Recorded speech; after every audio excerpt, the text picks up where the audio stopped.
দেশের প্রধানমন্ত্রী নরেন্দ্র মোদীর 12 বছর পূর্তি পালন করা হচ্ছে আজ। 2014 সাল থেকে ধারাবাহিকভাবে দেশে প্রধানমন্ত্রীর দায়িত্ব সামলাচ্ছেন নরেন্দ্র মোদী।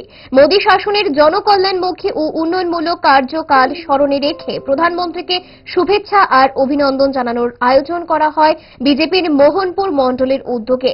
প্রধানমন্ত্রীর সুস্বাস্থ্য দীর্ঘায়ু কামনা করে মোহনপুর বাজার কালী মন্দিরে বিশেষ পূজার্চনা ও প্রার্থনা সভার মধ্য দিয়ে এই কর্মসূচি পালন করা হয়। কর্মসূচিতে উপস্থিত ছিলেন রাজ্যের মন্ত্রী রতন লাল নাথ সহ অন্যান্য দলীয় নেতৃত্বরা। পূজার্চনা কর্মসূচির পর সংবাদ মাধ্যমের প্রতিনিধিদের মন্ত্রী জানান,